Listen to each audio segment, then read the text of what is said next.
Well, hey everybody, yeah, sorry I haven't posted a video in a very long time. My last video was about a 21 kilowatt solar installation that was done.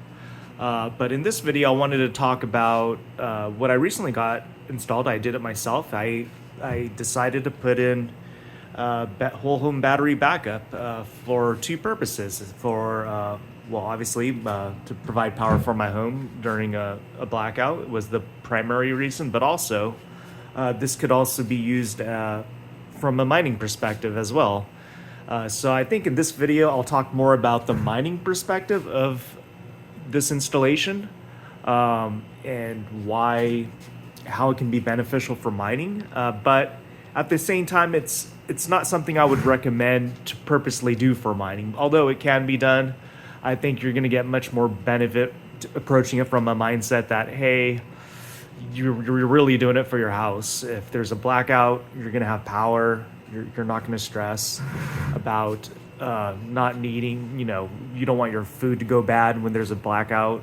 Sometimes these power outages can last 12 hours or even more, and then your food start going bad, and it's a big headache. It's like we take electricity for granted. When we don't have it, we realize how much we really need it, almost like drinking water. So anyways, I'm going to talk more about the mining perspective. Yeah, here's my mining machines. They're still chugging along. So you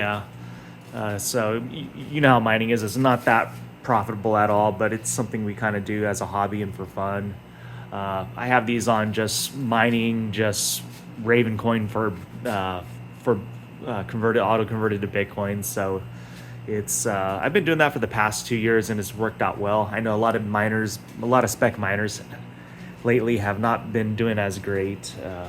And it's I used to spec mine, but I kind of got tired of that and just wanted Bitcoin. Just even though it's no longer lucrative or even decent, it's just, well, it's better than nothing is kind of my approach. And I got all this excess electricity, so I don't care. It's just I just mine Bitcoin, set and forget, and move on. Or actually mine Raven coin, auto convert to Bitcoin. So anyways, let's talk more about what all these things are. And so here we have so starting with everything, we have the GridBoss and the FlexBoss right there.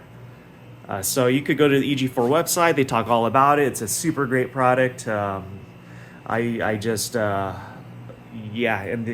here's these two EG4 indoor batteries. What's great about Signature Solar is that they build these products. It's like the cheapest do-it-yourselfer solution out there, and they deliver to high good build quality. And instead of paying like over $10,000 for a Tesla battery, you can get these batteries for like a third of the price, which was and here I paid $3,300 for each battery, but I now, because due to the tariffs, it's now even higher. It's $3,700. So I managed to get this before all the tariffs, 10% tariffs kicked in. So I did get the early bird special of this on February. So got free shipping. The GridBoss was also cheaper back then. So I think with all that said, I spent around $3,300 for the battery, each battery plus I don't have the numbers, but it's around, I think the inverter was still, the good thing about this inverter is that it's still the same price before tariffs, $4,200 now, and even, because it's built in the United States, I believe, so it's, they're able to keep that the same. The GridBoss used to be around $1,800, now it's like $2,400, so that did get bumped up, unfortunately, but it's, otherwise, I'll just talk, I think I spent around, around, let's say 15,000, just as a rough ballpark figure to kind of how much all this costs. And this is a 28 kilowatt system in total. It's a little bit over 28. This is like I believe it's a 14.3, so 28.6 in total kilowatts. And I'll get on to talk about. We can take a look how my power is being delivered. So if we check over here, we see that, let me turn on this LCD screen. Yeah, so this you have to buy extra. It's only like $100, but when you buy this as an extra, it's so nice. You get to see, there we go. You get to see how the power is being delivered to the house. You could also check on the app, but it's nice to just have a physical thing you can just quickly touch. The firmware is a little bit out of date, so the numbers, the period is actually 2 decimals off. So yeah, I don't make that much power. But if you move it to 2 decimals to the left, you can see this right here is the real solar, meaning like this is AC solar that I have. This is actually DC solar on my inverter, which I don't have, but I have AC solar going to my GridBoss, but it's producing 11.34 kilowatts about. So yeah, 11.34, 2 decimals off, so ignore that. So here you can see the batteries is being charged at 4.6 kilowatts, and the house is using about let's see, about 6 kilowatts right now because I'm mining, 6.5 kilowatts. So yeah, basically all the power from my AC solar system, 11 kilowatts currently, is being transferred to my home and as well as the battery. So that is pretty cool. And it's like, and all these things change around, like meaning sometimes I'll pull from the grid if I'm running low on battery, I'll start pulling from the grid to recharge the battery. So it always keeps the battery at 20%, so you'll never really run out of juice on your battery. Just the way it pulls from it might be from the grid instead to keep it charged up. So that's pretty cool. I probably won't go into the wiring and all that stuff now. I'll probably do that in a separate video for more from an installation perspective. I'll do a separate video that's more about the inverters, the inverters themselves. I'm going to keep it strictly mining specific because it'll be a long video. But generally you can see what I did. I installed all these Unistruts. I've seen Unplugged Texan. He did his with Unistruts, and I thought of it. I read his documents. It was really good. So I got the same idea, but instead I wanted to apply it to the whole entire wall. And the reason why I did this to the whole entire wall, it serves multiple purpose. Again, it's like thinking about more of the whole house. It's like I can put up shovels, ladders, everything. It keeps it more modular. The great thing is if I ever want to expand this system, like let's say if I really want to like go fully off grid, if I'm getting serious about that, disconnect from PG&E, I could easily just add another inverter and 2 more batteries, and then I'll have like close to 60 kilowatts of power almost. And then when you're at that level, you can really decide if you can be fully off grid. I can probably be fully off grid now the way I am, but like with mining, like there's no way. It's like if I don't mine, and maybe I can pull it off to be fully off grid. If anything, I would add here with one inverter. You could actually add an additional battery. So what I would probably do is if I didn't want to spend too much, add an additional battery. Because you could only have 3 max for one inverter, so I think that'd be the most cost-effective route. And then, but when planning this out, you really want to plan it where you get as much as you can when you do the whole permitting process, because it's like every time you make a change to the system, technically you have to get new permits and then get new designs made to submit to the city, and the designs can cost a lot of money. For me, it was $2,300, so that's an additional cost to be aware of when you're doing things for the to be permitted. I mean, it's easy to install these things without permits. That's the easy part, but getting permits and submitting and getting approval from the city and doing all that process, that's much harder. And then you have to build things to much higher spec. You can't be lazy. You have to put all the things in conduits to make sure it's you type there, if the saw blade hits this, or it ain't gonna like cause a spark or a fire. So things are just you just have to be more mindful to build as things to the highest quality as you can when doing but it's not that hard. It's just going to Home Depot or Lowe's and just buying the parts. So I recommend always approaching everything like that in life, is just do things to the best quality as you can. So here I'll talk about a little bit about the wiring connection, the most important part at least. So before I had the system, my house was, the power would go from this plastic PVC pipe because I have a, out on the street utility, I have a circuit breaker out there, So the way it works is that the utility wire would go down and hit up into this under the ground and through the foundation and up to this pipe. And before I used to go to this circuit breaker at the very top, at these top lugs, but now I actually had to route it to the GridBoss, and it has to act as a grid tie, or it acts like almost like a sideline tap, but a very fancy one where you don't have to deal with transfer switches and all that stuff. So the GridBoss makes this very much do-it-yourselfer friendly, whereas the previous system from EG4, the 18 kPV, you had to buy all these extra transfer switches, and you know that it felt a little bit too intimidating for me to do, because it's like you got to buy more stuff, and you know I'm trying to buy the least amount of stuff, just keep these things very modular, and this is what the system does. So now the wire goes from here under the pipe to this railway box that I bought and actually custom fabricated.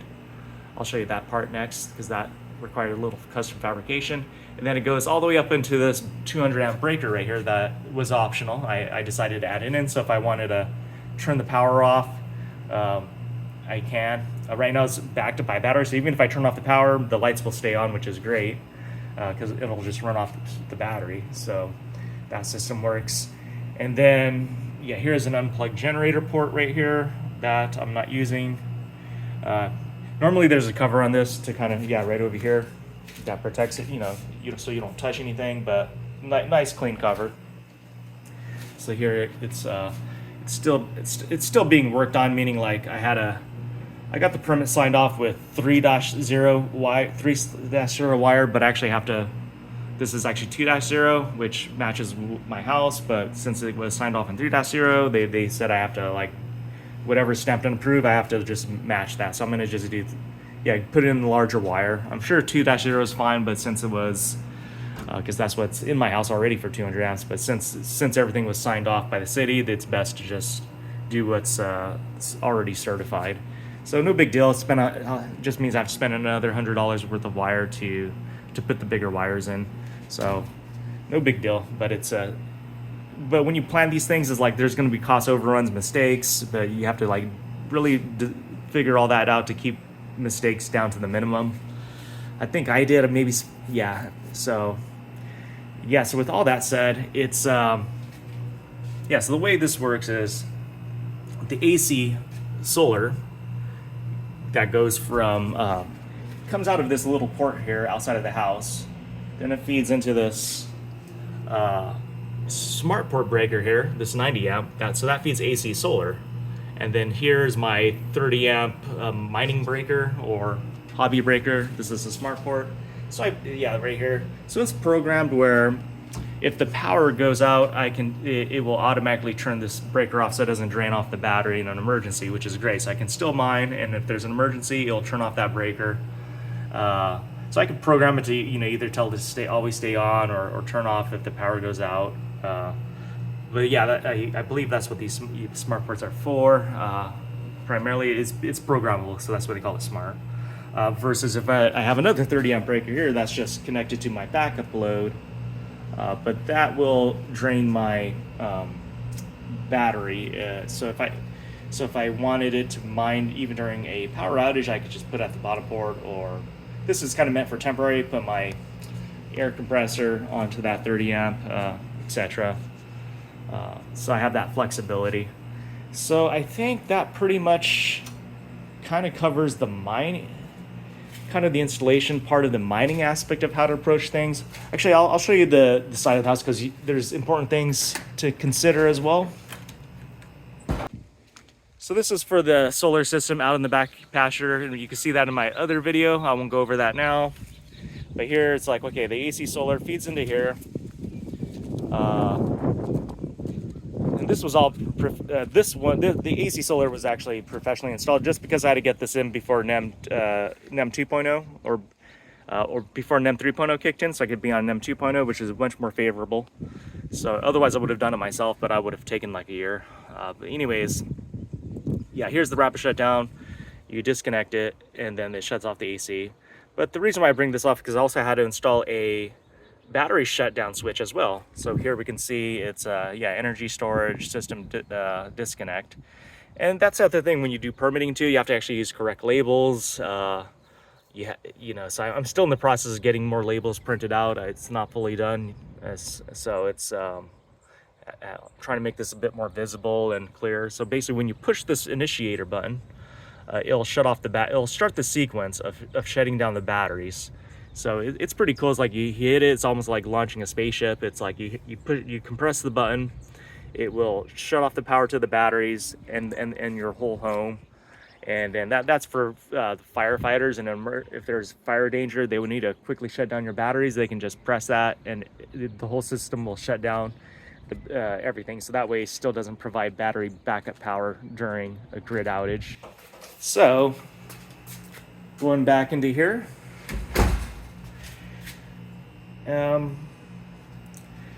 Yeah, so I think that I'll leave it there for now. I think I kind of covered the installation part.